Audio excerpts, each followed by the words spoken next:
wabarakatuh.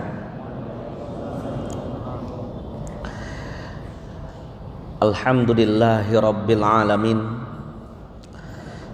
Nahmaduhu wa nasta'inuhu wa nastaghfiruhu wa na'udzu billahi min sururi anfusina wa min sayyiati a'malina. May yahdihillahu fala mudhillalah wa may yudlilhu fala hadiyalah.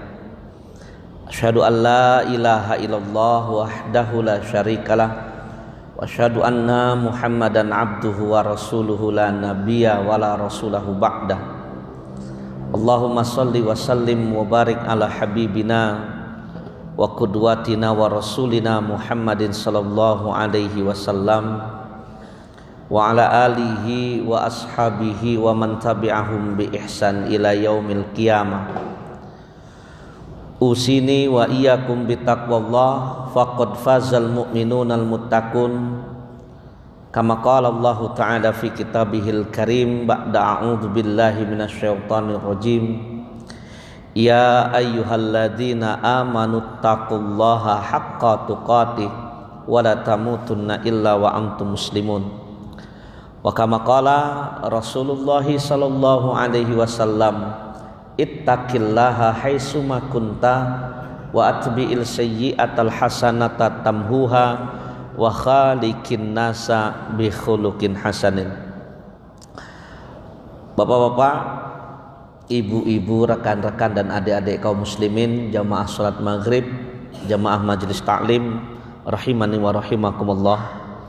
Alhamdulillah wa syukurulillah, senantiasa lisan kita bersyukur kepada Allah, bersyukur atas setiap limpahan rahmat, atas setiap curahan nikmat, atas setiap karunia yang Allah hadirkan dalam kehidupan kita. Salawat serta salam semoga pula senantiasa terhaturkan dan tercurahkan dari lisan kita kepada qudwatuna nabiyuna Muhammad sallallahu alaihi wasallam. Semoga selawat ini pula tersampaikan kepada seluruh keluarganya, kepada seluruh para sahabatnya, dan juga kepada semua para pengikutnya yang senantiasa istiqomah dengan keimanan sampai dengan yaumul qiyamah kelak.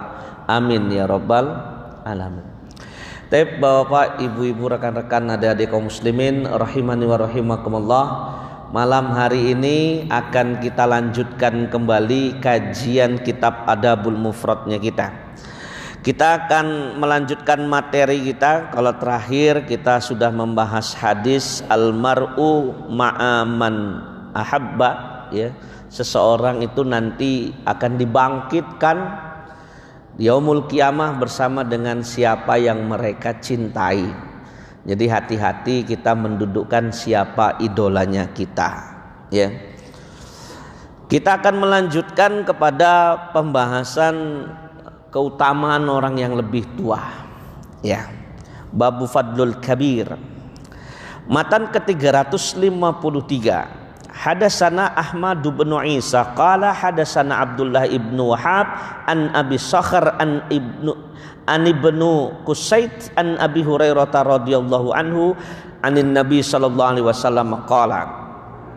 Telah meriwayatkan Ahmad bin Isa, beliau berkata meriwayatkan kepada kami Abdullah bin Wahab dari Abu Sakhar dari Ibnu Qusait dari Abu Hurairah radhiyallahu anhu dari Nabi sallallahu alaihi wasallam, beliau bersabda.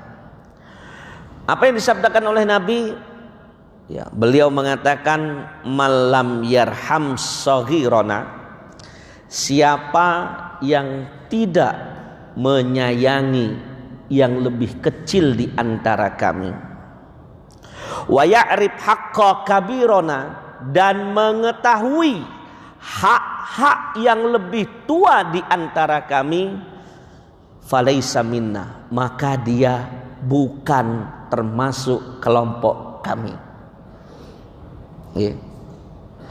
Di matan ke-354, 355, 356 diulangi dengan lafadz yang sama hanya dengan perawi yang berbeda, ya. Insyaallah hadis ini sahih, diriwayatkan oleh Imam Bukhari. Di mana hadis ini menekankan dua perkara. Yang pertama, keutamaan menyayangi yang lebih kecil.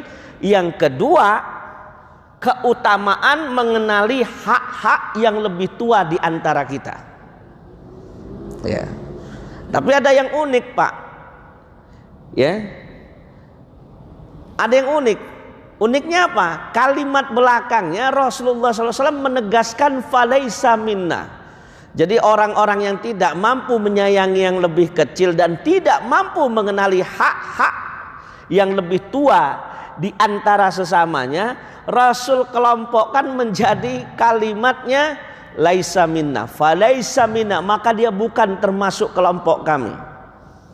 Yang sesungguhnya hakikatnya berarti Anda belum punya karakteristik Islam. Di antara sekian banyak karakteristik akhlak dalam Islam, salah satunya menyayangi yang lebih kecil dan menghormati yang lebih tua. Ya. Kalau masih ingat, ya, pembukaan kitab Adabul Mufrad ini, hadisnya, pembahasannya, bab pertamanya terkait tentang birrul walidain. Ya, kalau masih ingat ya. Kemudian yang kedua, keutamaan tetangga, ya. Nah, dan ada bab-bab awal itu pembahasan tentang keutamaan menyayangi anak kecil. Jadi Rasul itu terbiasa memeluk, terbiasa mencium, ya, putra putrinya, bahkan cucu-cucunya Hasan dan Husain. Ya, sampai ketika Rasul pernah mencium Husain, itu ada salah seorang sahabat kaget ngelihat pemandangan itu. Kata beliau apa? Rasul, saya punya 10 anak, jangankan saya cium, saya peluk aja nggak pernah, katanya. Maka kata Rasulullah SAW, la yarham ma la yurham, tidak akan disayangi orang-orang yang tidak mau menyayangi. Ya, orang-orang yang tidak mau menyayangi maka dia tidak akan disayangi. Jadi salah satu bentuk akhlaknya kita kepada anak kecil adalah rasa ruhama, rasa kasih sayang terhadap mereka. Kalau dia anak-anak kita, ya kita peluk, ya kita kita cium, ya. Ini kalau Bapak mau dengar ceramahnya yang cukup menggetarkan hati, saya kasih referensinya. Ustadz Budi Ashari kalau melihat di YouTube, atau Ustadz Bendri Jaisul Rahman, ya, itu mereka banyak berbicara tentang bagaimana orang tua terhadap anak, ya, yang punya kaitan darah. Kadang-kadang kita hanya mengharapkan, Pak, ya, mengharapkan kasih sayang anak kita ketika kita tua. Kita berdoa, ya Allah jangan jadikan anak saya durhaka kepada saya. Tapi terkadang, kadang-kadang kita ketika mereka kecil, kita sudah terlebih dahulu durhaka kepada anak-anak kita. Kadang-kadang ada orang tua protes, ya, orang tua protes di masa tuanya, anaknya pamit, asal pamit aja, Pak saya berangkat ya, assalamualaikum, waalaikumsalam. Mikir dia, kok anak saya pamit sama saya, nyium tangan saya enggak, nyium kening saya juga enggak. Dia lupa. Waktu anaknya kecil dia pergi kerja juga, dia enggak pernah nyium kening anaknya. Saya baca penelitian, Pak. Ya, penelitiannya orang Barat, bukan orang Muslim. Anak-anak yang tidurnya diantar sama bapaknya dan ibunya, baik diantarnya itu dengan didongengin, diceritain gitu ya, didoakan atau bahkan dicium, karakteristik si anak ketika dewasa akan jauh lebih berbakti kepada orang tuanya. Kadang-kadang kita salah sih nuntut anak berbakti, tapi kita tidak mampu menjadi orang tua yang beradab terhadap anak kita. Kita berharap kehangatan mereka di masa tua kita, tapi kita tinggalkan mereka di masa kecil mereka untuk urusan duniawi kita. Islam nggak kenal, Pak, hukum karma, betul. Tapi dalam syariat Islam ada wa may ya'mal misqala dzarratin khairan yarah wa may ya'mal misqala dzarratin syarran yarah. Ada seorang bapak, sekarang posisinya sudah di Jawa, ya, pernah ngedatengin saya, minta tolong Ustaz doain semoga misi saya sukses. Doa apa Pak? Saya mau ngumpulin anak-anak saya mau pulang ke rumah tua saya di Solo. Saya mau panggilin anak saya di Inggris, saya mau panggilin anak-anak saya yang di luar kota yang sukses secara duniawi. Saya cuman pengen mereka memaafkan saya atas perilaku saya yang mendidik mereka hanya dengan nilai-nilai keduniawian. Pas saya sudah tua, tahu saya Ustaz, bukan itu yang saya butuhkan dari anak-anak saya. Sedih rasanya anak itu nelpon, Pak mohon maaf nggak bisa pulang, di luar negeri nggak ada cuti Idul Fitri katanya. Enak ditinggalin untuk urusan kerjaan. Mikir dia katanya, setelah merenung, ya Allah saya juga dulu begitu, hanya untuk urusan kerjaan saya rela titipin anak saya sama pembantu. Maka anak itu kan belajar bagaimana orang tuanya. Anak itu kan peniru, betul ya? Lalu saya ditanya, Ustaz sering bener kayaknya bawa Umar kemana-mana. Iya biar magang, jujur aja biar magang, biar ngelihat abinya. Iya, kan kita pengen anak kita jadi sesuai dengan apa yang kita arahkan. Kalau nggak percaya, bapak seorang pedagang, bawa anak bapak setiap bapak berniaga, timbul jiwa pedagang dalam dirinya. Ya. Itu sudah rumus. Coba Pak dengerin ceramahnya Ustadz Benri, ceramahnya Ustadz Budi Ashari terkait tentang masalah parenting. Mudah-mudahan terbuka. Salah satu di antara sekian banyak kekurangan umat Islam di Indonesia adalah kasih sayang orang tua yang kurang terhadap anak-anak kecil. Ini bahasanya baru satu Pak. Apa? Terhadap anak yang punya hubungan nasab dengan kita. Padahal di sini disebutkan yang lebih kecil di antara kami itu maksudnya semua anak-anak kecil. Ya. Kan ada nih, ya bahkan kadarnya maaf ya Pak ya, tapi bukan pengen nyinggung, tapi mungkin punya pertimbangan pribadi masing-masing.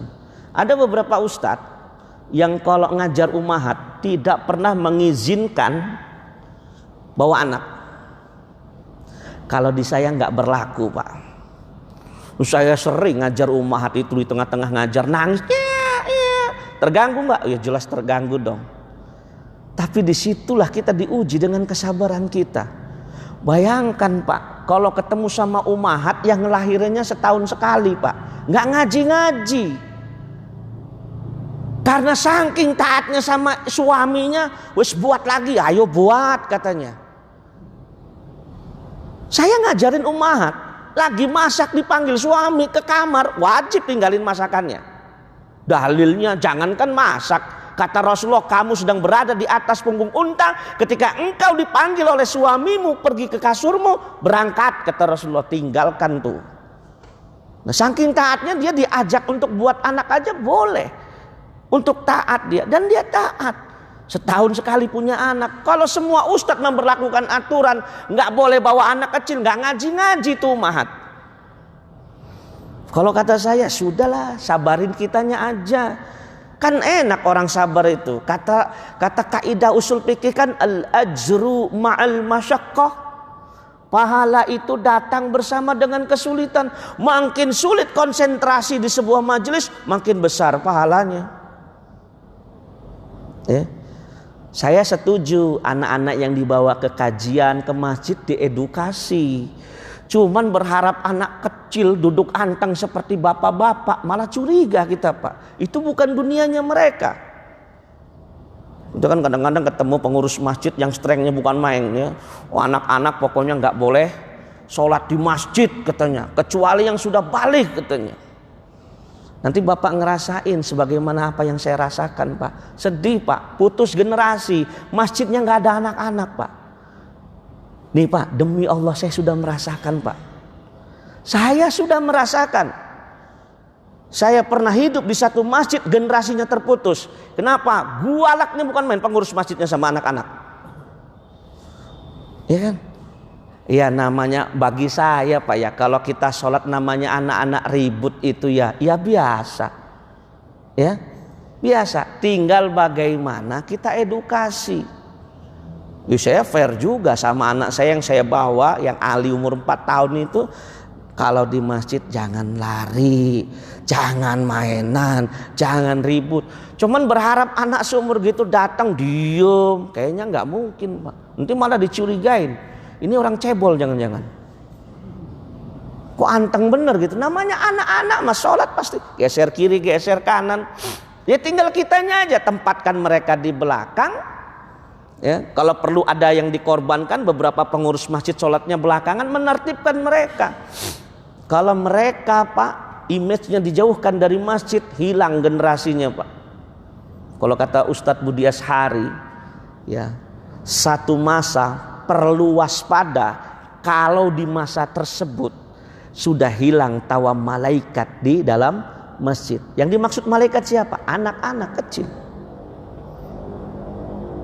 Sayangi mereka, karena mereka lah yang kelak akan mengisi masjid-masjidnya kita, Pak.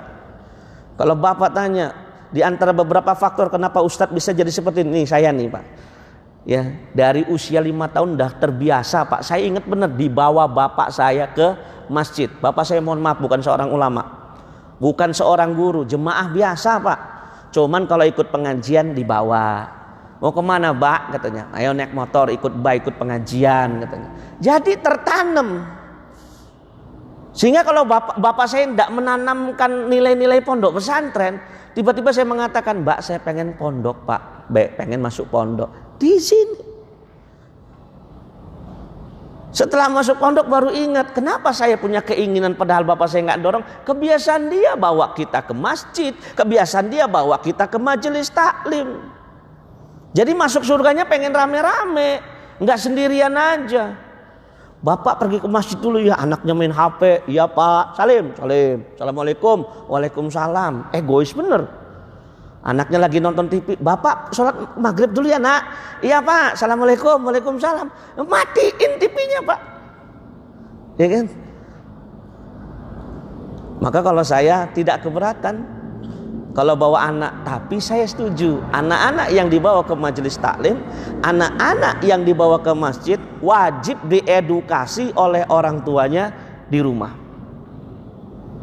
ya. Wajib, biar tahu main di masjid nggak boleh seleluasa main di rumah, ya. Tapi kalau saya dengar penjelasannya siapa ya, ketua takmir 3-nya Masjid Jogokarian, saya bilang, Pak, di sini kok anteng sih sama anak-anak? Keikhlasan mereka luar biasa. Ya. Keikhlasan mereka luar biasa. Dan saya sudah pernah benar ngalamin sholat di sana itu. Anak-anak di belakang anteng. Jadi dibuatnya anak-anak itu ramah di masjid. Ya, masjid dibuat ramah oleh anak dengan kehadiran anak-anak. Ya. Jadi kata Rasul gitu. Bukan kelompok kami loh. Artinya bukan salah satu bentuk karakteristik Islam kalau kita tidak mampu menyayangi yang lebih kecil, Pak. Karena mereka itu harusnya disayangi, karena mereka itu harusnya diemong gitu ya, dibimbing. Kalau bukan kita siapa lagi, Pak? Ya. Siapa lagi?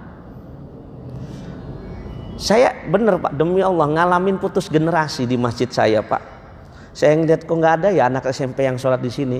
Karena nggak ada, kenapa? Karena dilarang. Saking ekstrimnya Pak, TPA ditiadakan, pengajian juga ditiadakan. Bayangkan.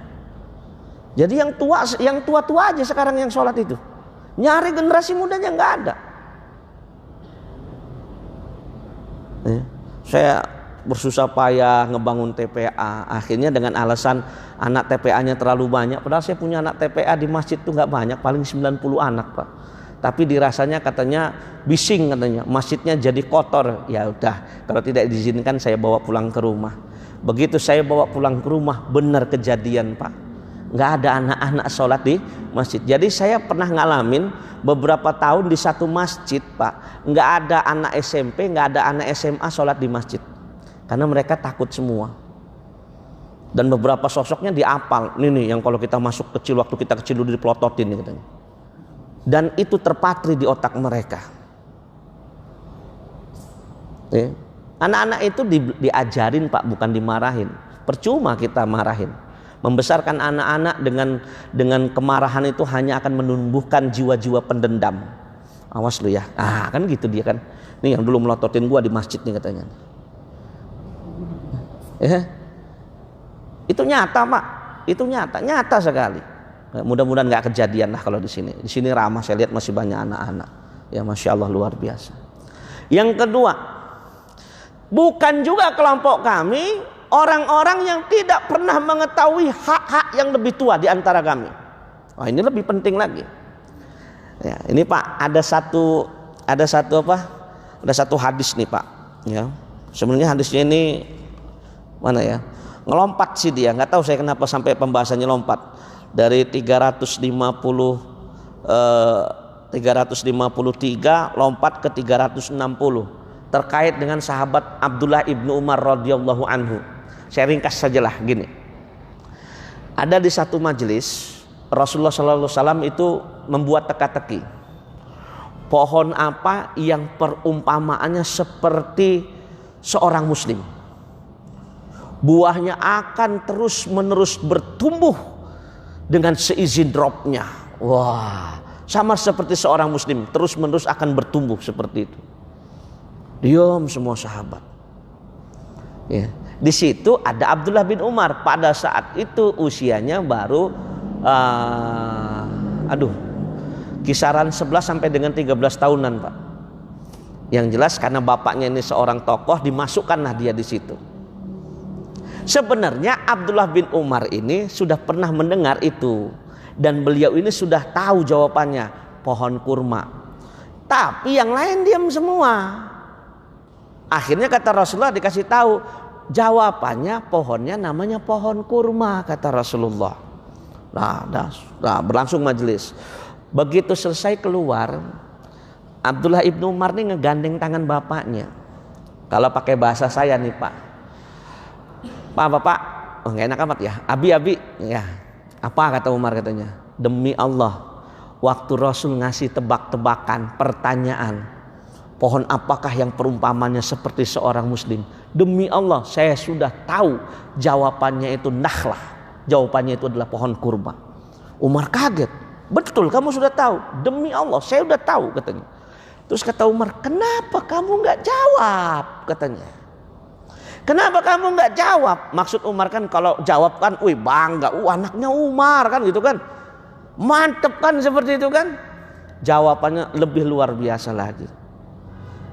Abi, tidak ada yang mencegah saya untuk menjawab pertanyaan Rasul, melainkan karena saya melihat di majelis itu ada orang sekaliber Abu Bakar dan Umar, katanya. Masya Allah. Ngejaga perasaan Abdullah bin Umar. Bisa aja dia jawab, Rasul saya, Rasul. Apa jawabannya Abdullah? Nakhlah ya Rasul, kurma ya Rasul. Benar. Malu amat yang tua-tua Pak. Aduh katanya yang jawab anak kecil katanya. Kalau bukan akhlak dan adab apa coba ini? Bayangkan seperti itu. Maka kata Umar, sodakta, bener kamu nak, ini betul kamu ini katanya. Makanya wajar Pak, karakter anak seperti itu di kemudian hari, waktu Umar ditusuk oleh Abu Lu'lu di saat nazarnya, dia tugaskan 6 orang untuk mencari penggantinya dia. Maka 6 orang yang diketuai oleh Abdurrahman bin Auf ini sepakat menunjuk satu nama, yang tidak lain tidak bukan adalah Abdullah bin Umar, karena keutamaan. Berhubung Umar bersikukuh cukup satu Umar yang bertanggung jawab di hadapan Allah terhadap kepemimpinan, maka akhirnya Abdullah digugurkan. Akhirnya dipilihlah Utsman bin Affan radhiyallahu anhu. Kalau antum baca sirahnya, nama pertama yang disodorkan oleh Abdurrahman bin Auf adalah Abdullah bin Umar bin Khattab radhiyallahu anhuma. Wajar, kenapa? Keutamaannya kecil aja kayak gitu, tahu diri dia. Dan itu akhlak yang seharusnya kita pendam, Pak. Kita harus pegang betul-betul tuh, Pak. Ngerti hak-hak yang lebih tua. Kalau di sini banyak hadisnya, saya baca beruntutan itu ya. Kalau di forum majelis usahakan yang bicara yang lebih tua terlebih dahulu. Kecuali kalau Anda dituakan karena sesuatu. Misal Anda dituakan karena kedermawanan Anda dituakan karena keilmuan Anda dituakan karena Al-Quran yang Anda bawa dalam dada Anda, silahkan. Kan ada tua secara umur, ada tua secara perkara lain. Makanya jangan GR Pak. Kalimat syekh kalau di sananya Pak, yang saya pahami, syekh itu maknanya 3. Yang pertama syekh secara lughatan, artinya syekh anta minas suyuh, kamu ini termasuk orang-orang tua, berarti memang karena umurnya. Kalau kita kan enggak, syekh ini ulama gitu ya, padahal mak menang tua doang Pak. Ya kan? Yang pertama syekh itu ya berdasarkan jenis perkataannya memang tua. Yang kedua, dia dipanggil syekh karena kedermawanannya. Jawad boleh dipanggil syekh. Ya. Atau yang ketiga, dia dipanggil syekh karena ilmu yang dia punyai. Masih muda tapi berilmu, maka dipanggilnya syekh. Hada syekhuna. Ya kan? Nah, saya cuma pengen ingatkan, ketika suatu saat kelak Allah memberikan apapun bentuk keutamaan sama diri kita, jangan pernah melupakan hak-hak yang lebih tua. Contoh, suatu saat antum jadi rising star, misal bahasa saya, dimuliakan dengan karunia ilmu. Sekarang kan banyak ustadz-ustadz muda yang Masya Allah luar biasa kan ilmunya ya. Kalau ketemu salah satu anggota jemaahnya itu adalah orang yang dulu pernah Anda panggil dengan sebutan ustadz karena pernah mengajarkan Anda alif ba ta, maka jangan rubah panggilan tersebut, karena itu haknya mereka yang sudah lebih dahulu tua dibandingkan dengan kita. Ya. Saya pernah ditanya sama murid saya, Ustaz, antum kok manggil bapak itu kok panggilannya ustadz? Antum belum tahu, saya bilang. Waktu samanya saya mondok kelas 1, saya pernah diajar oleh beliau sebelum beliau jadi PNS. Oh gitu ya Ustaz ya? Iya. Walaupun sekarang beliau bermajelisnya dengan saya ngajar, kalau urusan adab ya kita harus tetap tahu diri, saya bilang. Pantes antum manggilnya ustadz. Lah iyalah. Masa mentang-mentang kita sudah jadi ustadz, orang yang dulu pernah ngajarin kita dan kita manggil dia kiai, ustadz, kemudian kita panggil nama. Yang kayak gitu ada nggak Pak? Ada. Murid saya juga pernah lapor. Ada murid saya yang dulu yang belajarnya sama saya, sekarang sudah kursus bahasa Arab, sudah belajar, sudah buka forum tanya jawab di WA segala macam, sudah dipanggil ustadz di kalangannya. Ketemu sama murid saya nanya, masih ngaji sama Ardiansah katanya. Kaget murid saya. Ini kan dulu juga muridnya katanya. Disampaikan ke saya, saat nggak manggil ustadz, ya nggak apa-apa saya bilang. Kenapa? Biasanya lisan itu cerminan hati. Nggak apa-apa. Kita mah Pak nggak ambil pusing Pak. Ingat Pak ya, jangan pernah dipusingkan dengan perilaku orang lain sama kita. Kita harus pusing dengan perilaku kita terhadap orang lain. Kenapa? Karena kita dihisap dengan perkara yang kita lakukan. Kita nggak bakal dihisap dengan perkara yang orang lain lakukan. Tuh tolong diingat tuh. Ini pentingnya belajar adab nih. Ya.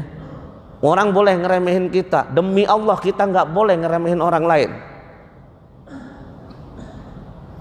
Ya. Saya mau nggak apa-apa nih, ustadznya nonton juga nggak apa-apa nih. Ya. Kurang lebih beberapa bulan yang lalu ada seorang ustadz yang lupa pernah ngajar saya Pak.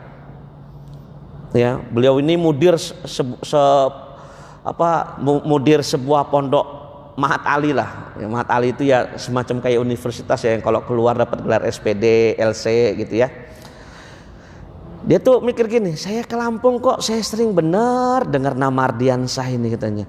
Emang antum pernah saya ajar tah? Wih Masya Allah, nih ya Ustadz antum ngajar saya, daurah saya ikut daurah antum.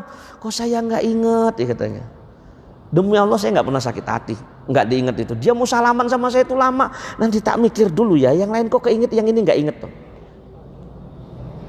Saya ngomong sama beliau begini, nggak apa-apa Ustadz. Guru boleh lupa dengan muridnya, yang nggak boleh itu murid lupa sama gurunya. Ya kalau ego mas sebenarnya, aduh, kok saya nggak dikenal sih, ya kan? Sampai pertemuan itu berakhir, beliau itu tidak mampu mengingat saya. Ya, beliau tidak mampu mengingat saya. Ya wajar, namanya Ustadz Pak ya. Ya, kayak antum nih, jangan tersinggung Pak. Kalau ketemu sama saya di tengah jalan, saya ngawang-ngawang gitu. Saya itu sering bener. Saat udah akrabnya bukan main, udah pergi gitu ya. Nanti saya dites sama istri saya. Siapa Abi tadi? Abi juga bingung yang mana ya? Namanya siapa ya? Pengen nanya, Afwan, antum siapa ya? Takut tersinggung Pak. Ya diladenin aja. Di mana Ustaz? Masih ngisi di masjid saya Ustaz? Oh insya Allah masih. Yang masjid yang mana? Lupa saya gitu. Itu bagian daripada akhlaknya kita terhadap orang Pak. Apalagi kalau dia lebih tua dibandingkan dengan kita. Kenali haknya Pak. Jangan mentang-mentang, mohon maaf ya Pak ya, artinya kita mempunyai kedudukan, ada yang lebih tua tidak kita hormati, ada basa-basinya dikit Pak. Basa-basinya itu apa Pak? Pak silakan Bapak mau bicara terlebih dahulu. Nggak usah Ustaz, antum aja duluan, kan gitu Pak. Ada basa-basinya, baguslah sebenarnya orang Indonesia ini ada basa-basinya. Ya, imam-imam masjid ya, kalau ada kajian ustadznya itu mempersilahkan ustadznya, walaupun sebenarnya yang lebih berhak adalah sebenarnya tetap imam masjidnya, mau bagaimanapun kan seperti itu kan. Ya. Ini bagian daripada pendidikan kita, mengenali hak-hak yang lebih tua. Belajar sama sahabat Abdullah ibnu Umar radhiyallahu anhuma ini. Ya, waduh saya bilang mantepnya bukan main. Ini kita kadang-kadang nggak sih takarannya berapa jumlah pengikut jamaahnya. Ya. Jangan Pak, jangan seperti itulah. Ya. Tolonglah kalau suatu saat antum diberikan kemuliaan oleh Allah, ya apapun bentuk kemuliaan, ilmu, harta, yang lainnya, ingat orang-orang yang dulu pernah menanamkan kebaikan dalam diri kita. Walaupun cuma mohon maaf ngajarin alif ba ta Pak. Kalau dulunya sudah terlanjur kita panggil ustadz, tetaplah panggil dia ustadz. Kalau kita terlanjur dulu manggilnya Pak Kiai, tetaplah panggil dengan gelar Kiai. Kenapa? Itu bentuk kehormatan. Ya. Saya tuh pernah ditanya gini, saya ngisi di salah satu hotel di Bandar Lampung dia. Isinya ibu-ibu tua semua. Selesai pengajian ada yang nyamperin. Allah kata dia, nggak nyangka sudah segede gini murid saya. Ustadz ngenalin saya nggak ya? Waduh, saya pikir guru saya yang mana? Pikir saya gitu. Setelah saya nggak ingat-ingat, Ustadz, dia nyebutin namanya. Saya guru Ustadz waktu Ustadz SD. Astagfirullah Bu Guru, saya lupa, mohon maaf ya Bu Guru. Ampura, saya bilang karena dia orang Sunda. Mohon maaf lu Bu Guru, karena kelamaan di luar lupa sama Bu Guru. Ya lupa juga Pak, udah berapa puluh tahun kan. Ya, orang aja beberapa ustadz saya Pak ketemu sama saya setelah 20 tahun Pak. Kaget Pak ngelihatnya. Dulu segini, sekarang segini Pak. Murid-murid saya ngelihat dokumentasi saya lagi naik gunung, nggak percaya dibilangin itu saya. Ya, murid-murid saya sampai bilang, "Wih, Ustaz, ini bukannya Ustaz lagi ngeprank kita?" "Bukan," saya bilang, "itu saya bilang. Masih gagah Pak, ini masih bentuk ya. Ini masih six pack belum one pack belum Pak." Iya. Dulu kan pecinta gunung Pak. Iya. Itu luar biasa itu Pak. Ya. Jadi begitu Islam mengajarkan kepada kita. Kalau kita jadi murid gitu, jangan tersinggung guru lupa sama kita. Wajar guru lupa sama kita Pak. Namanya yang diajar banyak. Yang nggak boleh itu murid lupa sama guru, nggak boleh, jangan. Ya. Orang boleh lupa dengan kebaikan yang kita berikan sama mereka, tapi kita jangan pernah melupakan kebaikan yang orang berikan kepada kita. Jadilah kita sebagai manusia yang tahu balas budi. Masya Allah. Ya. Jadi kayak motivator ya Pak ya. Berapa menit lagi menuju Isya? 7. Ya. Tambahlah satu hadis ya.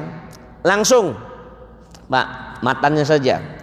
Kata Rasulullah sallallahu alaihi wasallam, "Inna min ijlalillah ikrami di syaibatil muslim." Termasuk memuliakan Allah adalah perbuatan memuliakan orang tua muslim. Wa hamilil Quran, juga termasuk perbuatan memuliakan Allah kalau kita memuliakan orang-orang yang membawa Al-Quran, para penghafal Al-Quran, para pengajar Al-Quran, ghairil ghali fihi wala jafi anhu, tanpa berlebih-lebihan mensikapi mereka, juga tanpa memandang remeh mereka. Ya, wa ikrami di sultanil musid, termasuk juga perbuatan memuliakan Allah kalau kita memuliakan pemimpin yang adil. Nah, ini juga nih, termasuk perbuatan memuliakan Allah kalau kita mampu memuliakan orang yang lebih tua. Termasuk perbuatan memuliakan Allah kalau kita memuliakan para pembawa Al-Quran, para guru ngaji. Guru-guru TPA itu jangan dipandang sebelah mata, Pak. Ya, walaupun cuma ngajarin anak kita, kalau zaman dulu pakai qaidal ba'dah dia itu alif jare'a, alif pasei, alif paseu, a i u itu ya. Betul nggak itu? Ya, zaman dahulu banget tahun 80-an, belum ada Iqra. Qaidul Baghdadiyah pakainya. Ya, kalau sekarang metode sudah banyak. Ada Thaqifah, ada Ummi, ada Tibyan, ada yang macam-macam yang lain. Hormati mereka, tapi menghormati mereka nggak boleh terlalu berlebih-lebihan, tapi juga jangan meremehkan. Berlebih-lebihan gimana? Terhadap orang alim sampai air bekas wudunya diminum. Ya, oh itu ada bekas akuanya Ustadz, ya ambillah katanya, ngalap berkah katanya. Ini salah juga.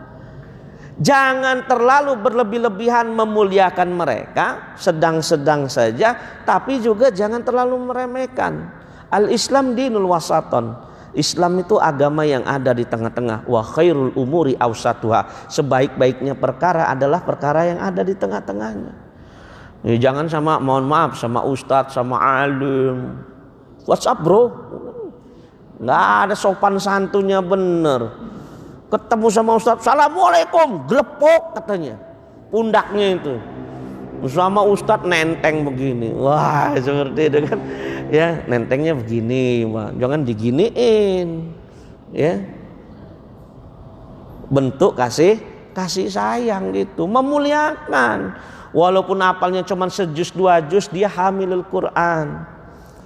Walaupun hafalannya nggak banyak, tapi dia sudah mengajarkan Al-Quran. Ya, kan kata Rasulullah, khairukum man ta'allamal Qur'an wa 'allamahu. Sebaik-baik kalian adalah yang belajar Al-Quran dan mengajarkannya. Begitu juga kepada para dai, para asatid, para muallim, para masyayikh. Kata Allah, wa man ahsanu qaulan mimman da'a ila Allah. Allah sendiri yang mengatakan, siapa yang perkataannya jauh lebih baik daripada orang-orang yang menyeru kepada Allah Subhanahu wa taala. Nggak ada pekerjaan yang lebih baik daripada pekerjaan mengajak manusia kembali kepada syariatnya Allah Subhanahu wa ta'ala. Terhadap mereka seperti ini muliakanlah, cuman jangan terlalu berlebih-lebihan. Kalau mau makan tawarin dulu ustadznya, jangan ustadznya belakangan. Ayo ustadz tinggal ceker ustadz. Ya kan, paha sama dada mentoknya habis, ustadznya disisain ceker. Kecuali kalau ayo ustadz duluan, nggak apa-apa. Kalau urusan makan mah bukan ustadz duluan yang lapar duluan, sudah dipersilakan, silakan baru begitu. Ini kadang-kadang kita nggak tahu diri juga sih. Ya, ustadz kalau urusan makan mah udah nggak kenal mana ustadz mana ikhwan pokoknya. Ikhwan tuh kalau lagi pas ngaji, kalau sudah urusan makan ngantri, kalau boleh duluan. Ya kan kadang-kadang gitu. Abdul Butun tuh begitu, hamba perut tuh begitu. Taatnya pas di majelis, kalau urusan makan mah paling depan dia. Asal, wih ustadznya aja belum. Enggak ustadz, ini saya nemenin ini doang katanya. Yang ini nanya, saya nemenin depannya katanya. Ya kan? Nah ini namanya adab dan akhlak. Ya, kalau saya sih nggak baku-baku amat. Kenapa? Ya kita juga biasa-biasa aja. Yang penting kalau antum ketemu benar-benar orang-orang yang mencurahkan kehidupannya untuk mengajarkan Al-Quran, muliakan mereka. Karena dengan memuliakan mereka sama seperti kita sudah memuliakan Allah Subhanahu wa ta'ala. Min ijlalillah. Termasuk perbuatan meninggikan Allah, memuliakan Allah, mengagungkan Allah. Itu tadi, menghormati yang lebih tua, menghormati orang yang membawa Al-Quran tanpa berlebih-lebihan juga tanpa meremehkan. Dan yang terakhir juga menghormati pemimpin yang adil. Walaupun pemimpin yang adil itu nggak kita sukai, tetap wajib kita muliakan. Ya kalau dulu ada ya saking oposisinya ya gambar presiden ditemplokin di pantat binatang, nggak kayak gitu. Islam nggak pernah ngajarin kayak gitu. Kalau Anda mau kritik, kritik dengan cara yang baik, yang diizinkan oleh undang-undang negara. Sampaikan dengan cara yang sopan, dengan cara yang sopan. Dikenalkan akhlak Islam, bahkan Islam pun mengajarkan kita mengkritik dengan cara yang baik. Ya, hormati mereka, karena dengan menghormati, memuliakan mereka juga termasuk bagian daripada memuliakan Allah Subhanahu wa taala.